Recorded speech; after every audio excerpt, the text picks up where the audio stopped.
नमस्कार, आप जुड़ चुके हैं वेल एक्सप्रेस न्यूज के साथ। मिशन स्टेटहुड चेयरमैन मेरे साथ जुड़े हैं और आज इनसे जानने की मैं कोशिश इसलिए ये करूंगा क्योंकि कल फारूक अब्दुल्ला साहब के साथ बड़े लंबे समय तक इनकी मीटिंग होती रही, लेकिन आज चीफ मिनिस्टर उमर अब्दुल्ला जो है वो एक मीटिंग ले रहे हैं। एक डेलीगेशंस जो है आज उनसे मिलने के लिए आ रहे हैं, बहुत से डेलीगेशन मिलने के लिए आ रहे हैं। क्या जम्मू कश्मीर के जो मुद्दे, यानी कि यह कहा जाए कि जम्मू कश्मीर की जो गाड़ी चीफ मिनिस्टर लेकर चल रहे थे वो गाड़ी कहीं ना कहीं रुकती हुई नजर आ रही थी। क्या इस मीटिंग के बाद उस गाड़ी को धक्का लगेगा, क्या आगे की तरफ जाएगी? निर्मल साहब, क्या लग रहा है, क्या मुद्दे मिसाइल रहे? कल भी फारूक साहब के साथ मीटिंग हुई, आपकी बात हुई? देखिए, फारूक साहब के साथ जो बैठक हुई थी, एक तो वो उमरा से आए थे, उसकी मुबारकबाद दी हमने, और दूसरा हमने ये भी कहा कि जो रेजोल्यूशंस रियासत के दर्जे की वापसी का और स्पेशल स्टेटस का जो भेजा हुआ है, उसकी जल्द से जल्द प्राइम मिनिस्टर साहब से ये पूछना चाहिए कि उसकी प्रोग्रेस क्या हुई है और कब हमें रियासत का दर्जा वापस करेंगे। और डॉक्टर फारूक अब्दुल्ला साहब से भी मैंने ये कह दिया है कि अलायंस सरकार के जितनी भी पॉलिटिकल पार्टीज अलायंस सरकार में हैं, वो इतना जोर रियासत के दर्जे को लेकर के, वापसी को लेकर के नहीं लगा रही है। चाहे वो कांग्रेस है, समाजवादी पार्टी है, और भी जो पॉलिटिकल पार्टीज हैं जो अलायंस सरकार में है, वो सुप्रीम कोर्ट ने हमारे हक में फैसला किया है, उसके बावजूद भी इसकी मांग जो है वो पार्लियामेंट में नहीं उठा रहे हैं। तो दूसरा, और मैंने उनसे यह भी कह दिया कि कांग्रेस ने तो साफ मना कर दिया है कि वो उमर अब्दुल्ला सरकार का हिस्सा नहीं है। आज की लीड खबर है, आज की भी खबर है, और पहले से ही वो बोल रहे हैं कि और वो कांग्रेस जो है वो जम्मू कश्मीर सरकार का और हिस्सा नहीं है, और ना ही वो जम्मू कश्मीर सरकार में शामिल हो रहे हैं।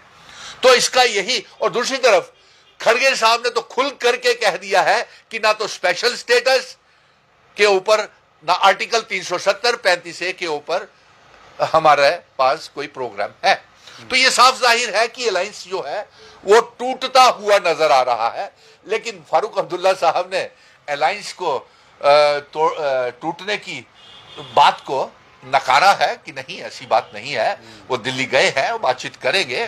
तो फिर मैंने उनसे कह दिया कि, और दूसरी तरफ हमारे अलायंस, इंडिया अलायंस की पार्टियां जोर नहीं लगा रही, और दूसरी तरफ भारतीय जनता पार्टी रियासत को दर्जे को रोकने के लिए हमारा स्पेशल स्टेटस, और मैंने उनसे यह भी कह दिया है, और उमर अब्दुल्ला साहब से भी मैंने ये कहा था कि ये जो स्पेशल स्टेटस का जो रेजोल्यूशन है आपने पास किया है, इसका हम स्वागत करते हैं, लेकिन इसमें जो खामियां हैं, आर्टिकल 370 35A, इंस्ट्रूमेंट ऑफ असेशन की शर्तें, जिन शर्तों के ऊपर डोगरा रियासत का असेशन विले भारत के साथ हुआ है, उनको भी इस रेजोल्यूशन में शामिल किया जाए, और जल्द से जल्द प्राइम मिनिस्टर से इस सिलसिले में बातचीत की जाए। आज आपने ये दूसरा सवाल जो आपका कि चीफ मिनिस्टर के रेजिडेंस के ऊपर, घर में, कोठी के ऊपर एक मीटिंग हो रही है जिसमें डेलीगेशंस जो है वो चंद एक एनजीओ, बहुत इंडस्ट्रीज के होंगे, ट्रांसपोर्टर्स के होंगे, लेकिन उससे भी बड़ी जरूरत अभी है। मैं उमर अब्दुल्ला साहब को भी जब मैं मिला था तो मैंने उनसे कहा था कि देखिए, जम्मू कश्मीर की 1 करोड़ 30 लाख अवाम, 30 लाख बेरोजगार नौजवान बुरे दौर से 5 अगस्त 2019 के बाद गुजर रहे हैं। हमारा जो जम्मू कश्मीर का नौजवान दरबदर हो गया है। जितने भी हमारे एसपीओज हैं, वोकेशनल ट्रेनर्स हैं, किसान उद्यमी हैं, नेशनल यूथ कॉर्प्स के बच्चे, रहबरे खेल, जंगलात, सेहत, contingent paid worker, land donors, anganwadi workers, और उसके साथ उनको तनख्वाहें नहीं मिल रही, और इसके साथ साथ पीएचई, पीडीडी, पीडब्ल्यूडी के डेली वेजर्स किसी को पका नहीं किया गया, और इसके साथ साथ जो सरकारी स्कूलों के कुक्स हैं, कॉन्ट्रैक्चुअल लेक्चरर्स हैं, और बहुत सी बेरोजगारी, फायर एंड इमरजेंसीज के जो बच्चे हैं, उनको इंसाफ नहीं मिल रहा। तो उनके लिए आप जल्द से जल्द फायर एंड इमरजेंसी SRO 43 के बच्चों को, और उनसे मैंने उमर अब्दुल्ला साहब से और फारूक अब्दुल्ला साहब से यह भी बात की थी कि देखिए, मिशन स्टेटहुड ने वादा किया हुआ है, और ये जो मैंने मुद्दे गिनवाए हैं, इन मुद्दों के ऊपर इंडिया अलायंस को सहयोग, समर्थन दिया है। और अगर ये हमारे वादे पूरे नहीं हुए तो मिशन स्टेटहुड रुकेगा नहीं, जन आंदोलन और तेज करेगा। और सुनिए, चलिए ये तो रही जम्मू की बात। अब पार्लियामेंट सेशन चल रहा है। देखिए जम्मू कश्मीर और पूरे देश भर के टैक्स पेयर से वो पार्लियामेंट सेशन चलता है, सभी एमपीज को सैलरी जा रही है। वो सेशन 15 दिन हो चुके हैं, एक भी दिन वो सेशन नहीं चल रहा है। कभी 10 बजे लगता है, 10:30 स्थगित कर दिया जाता है। देखिए अगर कुछ होगा नहीं तो पूरे देश के मुद्दे और मिसाइल जो परेशानी है वो कैसे हल होंगे? देखिए सबसे पहले तो एक बात मैं जो रह गई है वो बड़ी चीफ मिनिस्टर साहब की, क्योंकि एक बड़ी इंपॉर्टेंट मीटिंग चल रही है, तो मैं चीफ मिनिस्टर साहब से ये गुजारिश करूंगा कि आप 200 यूनिट फ्री जल्द से जल्द जनवरी से शुरू करें, चढ़े महीने से। 12 गैस के सिलेंडर वो फ्री में, डबल राशन और 12 गैस के सिलेंडर का ऐलान करें। और दूसरे, अपने जो सलाल और उड़ी हाइडल प्रोजेक्ट्स हैं वो वापिस ले। और तीसरा, इंडस वाटर ट्रीटी को खत्म किया जाए, क्योंकि जम्मू कश्मीर के लोगों के पास, किसानों के पास पीने के पानी की कमी है लोगों के पास, इसलिए ये भी। और जल्द से जल्द इसी मीटिंग में, आज की मीटिंग में ही दरबार मूव का ऐलान होना चाहिए। और इन बच्चों के जिनके मैंने नाम गिनवाए हैं, एक एम्प्लॉयमेंट पैकेज निकाला जाए। और मैंने फारूक साहब से, उमर साहब से ये कहा है कि तमाम विभागों से ये पूछा जाए कि कितनी कितनी पोस्टें खाली हैं और उनको जल्द से जल्द भरा जाए। और आज की मीटिंग में चीफ मिनिस्टर साहब, तू इधर उधर की बात ना कर, तू ये बता ये काफिला कैसे लुटा, ये गुलशन ये 5 अगस्त 2019 को लूटा और भारतीय जनता पार्टी ने लूटा।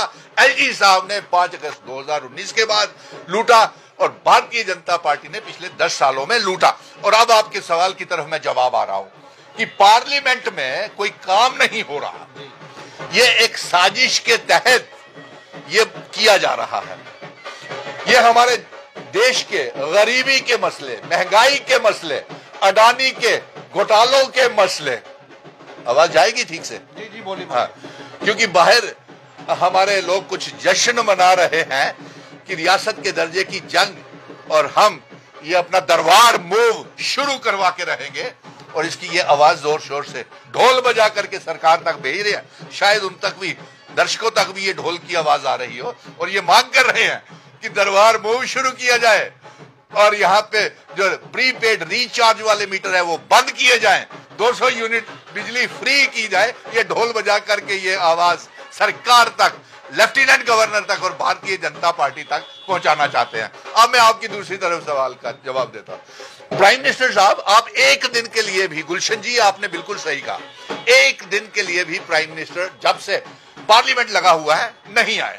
नंबर 2, ये गौतम अडानी के 25,000 करोड़ रुपए के घोटालों को दबाने के लिए ये सारी साजिश की जा रही है।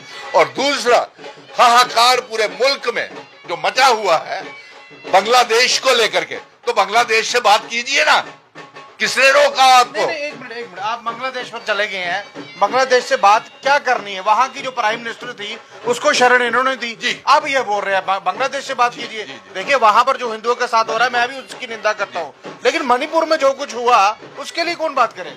जी, ये आपने बड़ा अच्छा सवाल किया गुलशन, क्योंकि ये सवाल मैं देख रहा था कि कल भी आप किसी बड़े लोगों से ये सवाल पूछ रहे थे कि बांग्लादेश में जो वायलेशन ऑफ ह्यूमन राइट्स और पाकिस्तान में जो वायलेशन ऑफ ह्यूमन राइट्स हो रहा है, पीओके गिलगित बल्टिस्तान के लोगों के साथ वायलेशन ऑफ ह्यूमन राइट्स हो रहा है, उन्हें जल्द से जल्द जम्मू कश्मीर रियासत का हिस्सा बनाया जाए। ये हम कब से मांग कर रहे हैं, प्राइम मिनिस्टर इसको मांग को सुनकर अनसुनी कर रहे हैं। दूसरा, मणिपुर का जो आपने जिक्र किया, मणिपुर तो पिछले 1.5 सालों से जल रहा है। वहां पे तो रेप केसेस, हिंदुओं को जलाया जा रहा है, नंगे करके महिलाओं को, हमारी बेटे बेटियों को बाजारों में घुमाया जा रहा है।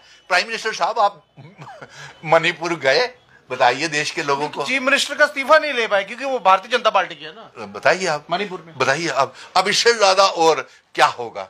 और इसलिए आज बड़ा अच्छा आपने ये सवाल किया। हाँ, रोहिंग्यों का जहां तक ताल्लुक है, तो रोहिंग्यों का एक मसला बड़ा गंभीर है और ये सारी की सारी जो जिम्मेवारी है ये केंद्र सरकार की है और केंद्र सरकार इसके ऊपर जो फैसला लेना है वो ले जल्द से जल्द। मैं कल भी बात कर रहा था, रोहिंग्यास को एंट्री किसने दी? तब भारतीय जनता पार्टी की सरकार थी, अटल जी की सरकार थी, जब रोहिंग्या हिंदुस्तान में एंटर हुए थे। तो आज ये बोलते हैं उनको बाहर निकाला जाए। जब जब कोई मुद्दा नहीं होता जम्मू कश्मीर और रोहिंग्या जो है वो सामने निकल के आ जाता है।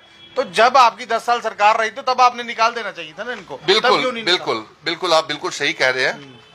आपने बिल्कुल सही कहा, क्योंकि गुलशन आप एक वरिष्ठ पत्रकार हैं और आप पल पल की खबर रखते हैं। मुझसे बोलने की जरूरत नहीं है, आपने खुद ही जवाब दे दिया कि रोहिंग्या का क्या कहा आपने? नहीं, अगर रोहिंग्या को बाहर निकालना 10 साल इनकी सरकार रही है। चलिए रोहिंग्या का मुद्दा हम राज्यसभा में भी उठा सकते हैं, हमारे एमपीज वहां बैठे हुए हैं, लेकिन सतर लगे तो उठाएंगे ना। कोई पूछ नहीं रहा, आते हैं चले जाते हैं, चाय पी निकल गए। लेकिन टैक्स पेयर का जो पैसा है उसकी तो वेस्टेज की जा रही है ना। जी, जाहिर सी बात है, राज्यसभा के इलेक्शंस भी हैं और पार्लियामेंट का सदन भी चल रहा है। आप भी, मैंने सुना आप भी जाने वाले हैं वहां पर, क्योंकि आपका भी नाम जो है वो नॉमिनेट हो रहा है। नहीं, देखते हैं, अभी 4 सीटें हैं, उसमें से एक तो चली जाएगी भारतीय जनता पार्टी को। और क्योंकि ये आप पत्रकार मित्रों का प्यार है और लोगों का प्यार है कि वो ये चाहते हैं कि जिस बेधड़क तरीके के साथ सुनील डिम्पल जम्मू कश्मीर की आवाम के लिए, नौजवानों के लिए और जम्मू कश्मीर की आइडेंटिटी, कल्चर, डेमोग्राफी और इतिहास को बचाने के लिए जंग लड़ रहा है, ऐसा व्यक्ति जरूर राज्यसभा का मेंबर होना चाहिए। बोलने वाले चाहिए ना हमें, वहां तो बोलने वाले है ही नहीं। जो बोलते हैं उनको बोले नहीं दिया जाता। जम्मू का डोगरा बेटा भी एक राज्यसभा का मेंबर होना चाहिए। ये इस सिलसिले में मैंने फारूक साहब से कहा था कि जम्मू का कोई डोगरा बेटा भी राज्यसभा का मेंबर होना चाहिए। अब आप पत्रकार मित्र हैं, आप न जाने कहां से बातें खुद ही बनाते हैं और मुंह में डाल देते हैं और वो फिर वो बोलना पड़ जाती है। और खास तौर के ऊपर गुलशन ने ना जाने कहां से निकाल दिया कि आप फारूक साहब के साथ मीटिंग की आपने। और मैंने तो मीटिंग जरूर हुई है, उम्रा की मुबारक देने गए थे, और भी मुद्दे डिस्कस किए थे बेरोजगार नौजवानों के और इस रियासत के दर्जे की जंग को तेज करने के लिए। और मैंने ये भी कह दिया, मैंने एक बयान भी जारी किया कि जिस तरीके से हमारी पॉलिटिकल पार्टीज जम्मू कश्मीर की तमाम पॉलिटिकल पार्टीज, मैं किसी सरकार को ही सिर्फ जिम्मेवार नहीं इसका ठहरा रहा हूं, सरकार की भी जिम्मेवारी बनती है कि वो तेजी के साथ इस मसले को उठाएं, रेजोल्यूशंस के मसले को।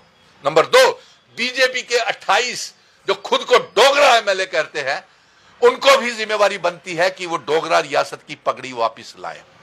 नंबर 3, जो जितनी भी कश्मीर की पॉलिटिकल पार्टीज हैं, नेशनल कॉन्फ्रेंस को तो हम कर रहे हैं, हिमायत कर रहे हैं, पीपल्स डेमोक्रेटिक पार्टी है, पीपल्स कॉन्फ्रेंस है, अपनी पार्टी है, और भी कई पार्टियां हैं।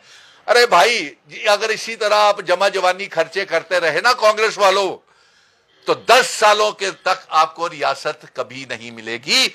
ये सिर्फ जम्मू कश्मीर की आवाम की और मिशन स्टेटहुड की जीत है, जो सुप्रीम कोर्ट से ये जीत करके लाया कि रियासत का दर्जा वापस किया जाए। अब जोर तो लगाइए आप तमाम पॉलिटिकल पार्टीज कि जल्द से जल्द रियासत का दर्जा वापस किया जाए। और मुझे लगता है ऐसा तो नहीं कि 90 दिन तक जो सरकार है उसको चलाया जाए और उसके बाद सरकार घंटे के फिर से इसको तोड़ा जाए। देखिए सुनिए ना बात, यहाँ पर स्टेटहुड का दर्जा तो मिल नहीं रहा और चीफ मिनिस्टर कह रहे जब तक मेरे पास पावर नहीं होगी कुछ होगा नहीं।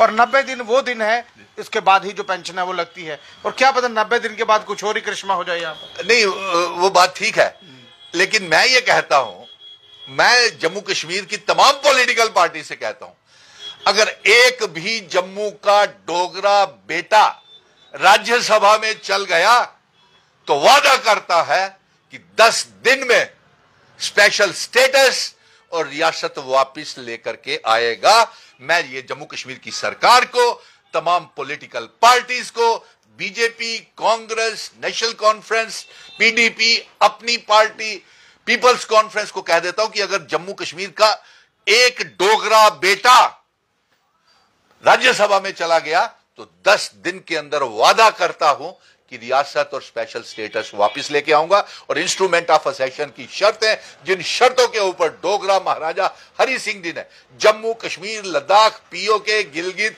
बल्टिस्तान का असेशन, इल्हाक, विलय भारत के साथ करके आया है, ये शर्तें लागू करवा के लाऊंगा।